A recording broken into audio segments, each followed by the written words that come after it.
మంత్ర సప్తాంగములు అంటే ఏమిటి? ఇవి ప్రతి మంత్రానికి ఉంటాయా? ఏ మంత్రమైనా ఆ మంత్ర ద్రష్ట ఒక ఋషి. ఇది మొదటి విభాగం. ప్రతి మంత్రానికి సప్తాంగములు 7 అంగములు ఉంటాయి.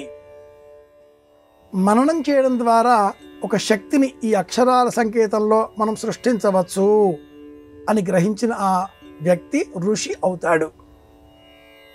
గుర్తించిన ఆ శక్తిని ఒక క్రమ పద్ధతిలో ఛందో విధానంలో అక్షరాలను బంధించి బహిర్గతం చేసినప్పుడు అది ఛందస్సు అవుతుంది. ఏ దేవతను అధ్యయనం చేసే నిమిత్తమై ఏ దేవత అనుగ్రహం కోరి ఆ ఋషి ఈ ఛందస్సులో స్తోత్రం చేశాడో ఆ దేవతా స్వరూపం ఈ సప్తాంగములలో 3వది అవుతుంది. ఆ బీజాక్షరములలో ప్రధానమైన ఒక బీజం అమృతమయమైన బీజం. ఆ బీజానికి ఆధారం కీలకం. ఏ కీలకంతో ఏ ఆధారంతో ఈ మంత్రాన్ని మనం అనుష్ఠానం చేస్తున్నామో అది శక్తి. ఎందుకోసం చేస్తున్నాం? ఇది వినియోగం. ఋషి, ఛందస్సు, దేవత, బీజం, కీలకం, శక్తి, వినియోగం. ఈ 7ంటికి మంత్రాంగములు అని పేరు.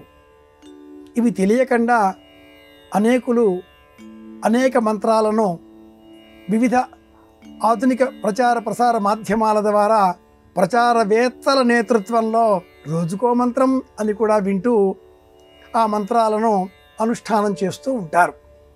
అవి అశాస్త్రీయములు, అవైదికములు. వైదిక మార్గములో ఉండే మంత్రములకు ఈ సప్తాంగములు తప్పనిసరి. శ్రీరామాయణానికి కూడా సప్తాంగములు ఉన్నాయి.